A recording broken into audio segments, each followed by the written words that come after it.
I'm starting at the basics, the bare bones here, but that's why Apex Collective is so powerful, because we start people even within the world of what is X, Y, and Z, and then obviously are here to continue to create content that guides you and walks you through some more advanced tactics over time, regardless of channel. But one of those things you might be asking yourself, and again, I was even here, 7 or 8 years ago, I was like, what the heck is content marketing? It's a term that's obviously growing. It's like inbound marketing. These terms tend to pop up and gain popularity.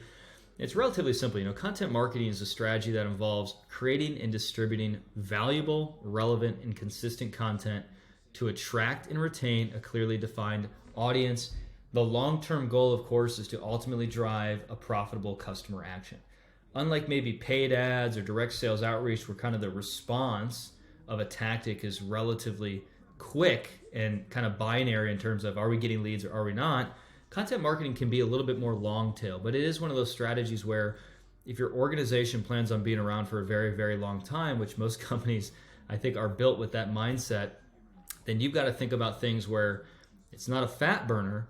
I've got to get on the treadmill every day and start a process. And so again, in some of these courses, we walk through, types of content marketing you can create, how to create a content calendar, how to take our template.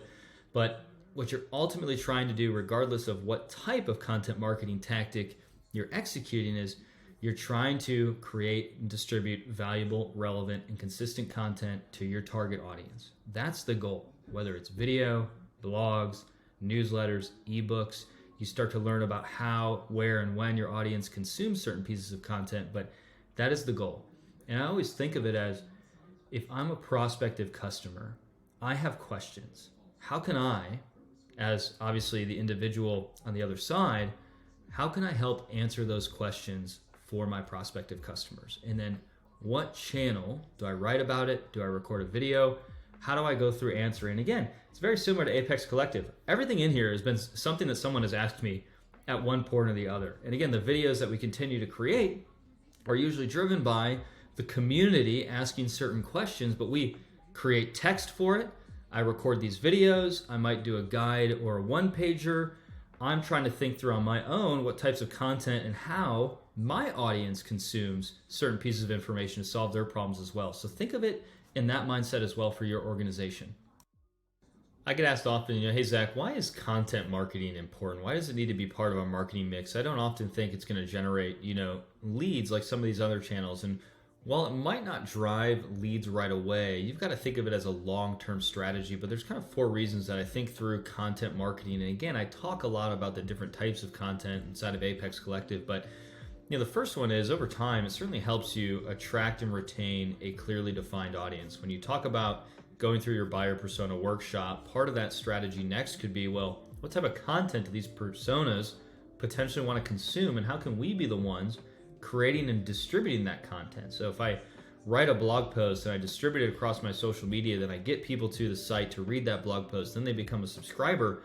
I'm slowly but surely attracting and retaining the right audience and reaching the right audience over time.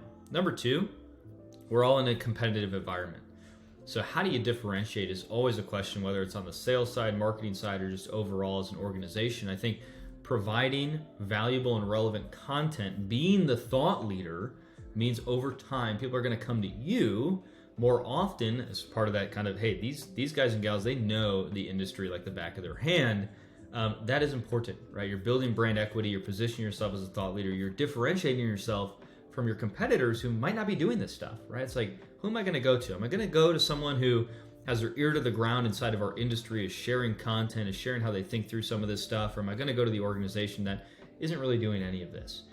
Next item is, it does help businesses build long-term relationships, certainly with customers. And again, number 1 is more about prospects, but number 3 is for your customers. So creating this content, educating, informing, sharing that you're, partner and part of the problem-solving team for your customers is massive, massive from an important scale, from a brand equity scale. And so again, building kind of those long-term relationships is very powerful. And then depending on the type of content you create, number 4, let's say blog content as an example, right? You get those new blogs up, you've got the right keyword strategy, you've approached and you follow kind of our blog checklist. Over time, those pages get indexed by, for example, Google's kind of crawlers and their engines. They get indexed, they start to rank higher and higher for certain keywords. So that's a lot of times when people say, hey, we want to improve our organic search terms. It's like you have 5 pages on your website. Part of this is you've got to create content on your website that Google's crawlers can then crawl and index to improve your organic rankings over time. So those are kind of the 4 reasons why I see content marketing as being a very powerful driver and part of the marketing mix overall. There are a lot of different tactics when it comes to what you can do inside of content marketing and developing a content marketing strategy. And so I just want to share kind of a list of more common types of content marketing that you can start to review and think through as how is that part of maybe my comprehensive strategy, right? You've got blog posts, ebooks, white papers, infographics, case studies. The list goes on and on. I added about 21. We'll continue to add. I didn't want this to be 50 necessarily. I want to take kind of the core of what I see most organizations doing in some capacity. But again, if you're like, man, what do I need to create? What should I be creating? What types of content could be valuable to my audience? Here's kind of a list to get you inspired, to get the juices flowing as you think about the types of content marketing you could be executing as an organization.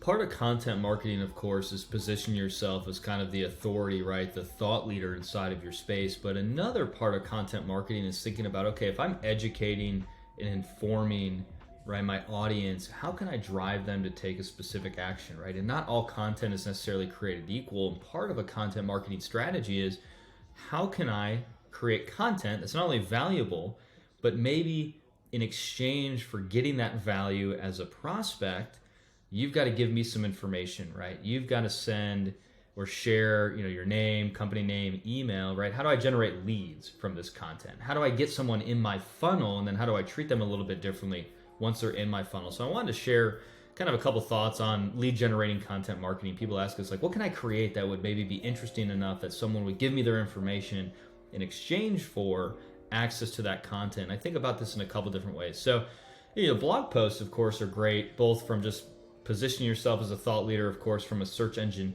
optimization perspective. But, having blog posts don't mean that you can't just sprinkle in certain calls to action in the blog. So if you're referencing something that you already got a guide for, maybe in between the next paragraph, you've got a button that says, hey, download this guide, right? And then obviously they get inside of your funnel. So there's ways for that from a blog perspective. Of course, if you have a blog, you want them to opt into that blog, become a subscriber. That way, again, you can treat them a little bit differently in your email marketing platform. But then I think about obviously other kind of forms of content around that. Ebooks and white papers, right? Hey, we wrote this great ebook on A, B, C, and D, download it to get access. Maybe you've got some really high value case studies that you want to target, and you don't want maybe your competitors to necessarily see them right away without knowing that they're getting access to that. So maybe gating what your case studies is another strategy there. Webinars, hosting, whether they're live or on demand, is a powerful driver. Creating the video content that showcases something that has a call to action to take, download our latest guide based on that video.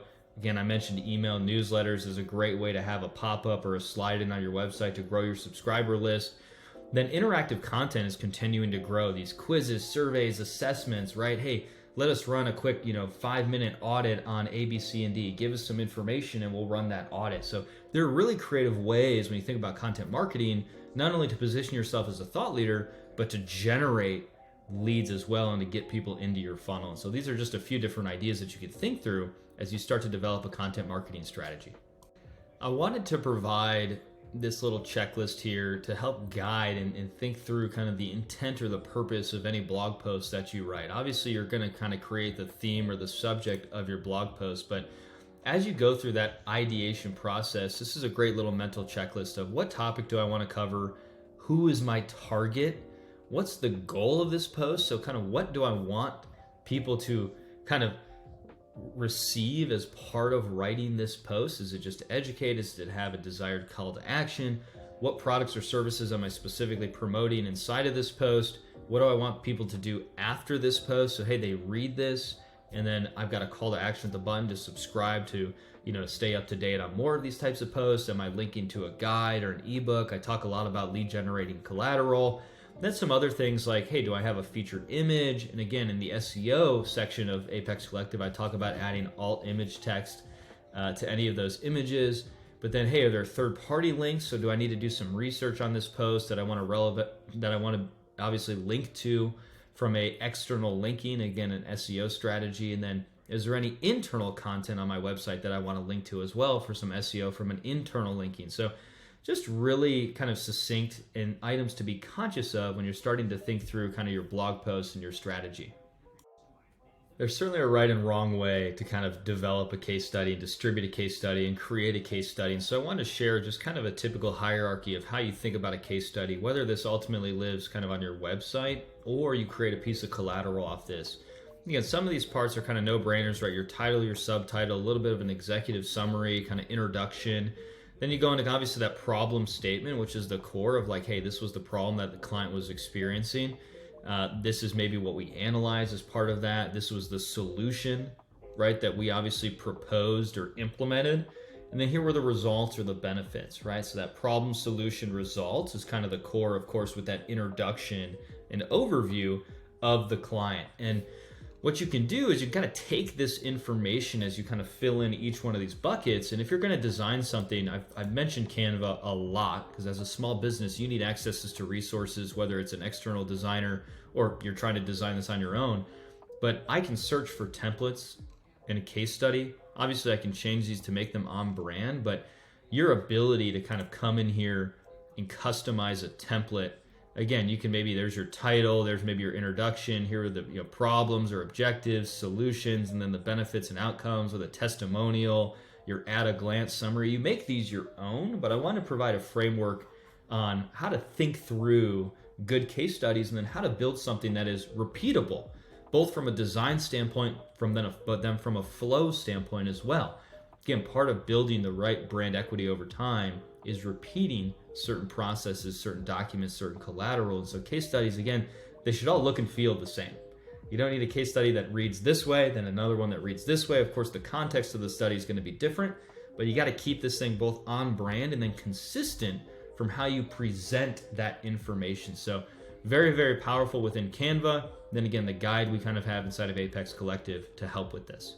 When I think about creating a content calendar, I think first about what are my goals and objectives with my entire content marketing strategy. And again, they can be relatively big when it comes to, hey, listen, we want to be positioned as a thought leader in these 4 verticals. We want to become experts on these product lines or service lines. And again, those are great kind of macro goals. And then as I'm thinking about the types of content to create, part of what I always want to do is, make sure I'm identifying, popular and relevant topics to cover. So I don't want to write about something that I don't believe my customers or my prospects actually might find value in. And so you can do this a couple different ways.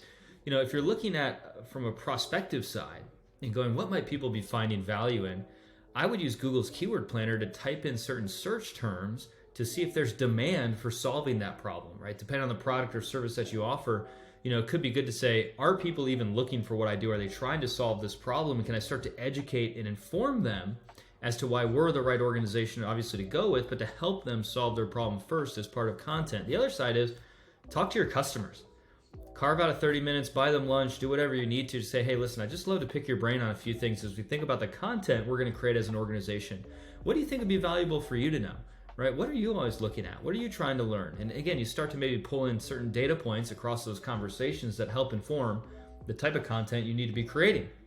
Then you got to plan out your content calendar. Now, I've attached a very simple content calendar via Google Sheets here that's accessible to everyone. And what I want to show you is just a few things. I separate my content calendars in a few different ways. I like to have each month be its own standalone. Of course, I can duplicate this for month 2 as an example. Of course, you can copy and rename this, but then I want to know the week. So obviously, the days in the week, and then by day as well.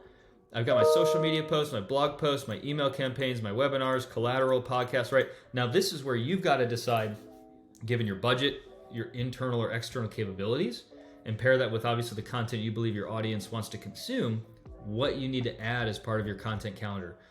What I don't want you to do, especially if you don't have the budget or capacity, is to say, I've got to get an email campaign out every day. I've got to have 7 different webinars. You can crawl, walk, and run. The goal is you got to start somewhere, then you got to build some structure into how you're going to manage, track, forecast, and plan out the content that you create. So staying organized, there are a lot of different tools to do this as well. ClickUp, all these kind of fancy tools, Notion, to try to track and manage Monday.com kind of content calendars. To start, I keep it very simple inside of a Google Sheet. It's free, Excel file, whatever it is, and that helps me start to get organized and really starts to help me think through the types of content I'm going to create, when I need to start kind of working on these, when they're due. All of that process is part of my flow, right? So I plan it out. I might assign topics and deadlines to each piece of content depending on what it is. I obviously have my schedule for promoting and distributing that content. If I've got a third-party tool that I can schedule some social posts out for the month ahead of time, very, very powerful. We talk about some of those tools inside of our social media courses within Apex Collective. Then again, you got to review and adjust. So having a reference point, some historical information is good because I don't want to repeat everything every time. You know, I look at month one and go, wait, I already posted about that. I don't want to post about that again yet necessarily. Let me find some other pieces of content, something else to add value to my audience, my users, my prospects, and my customers.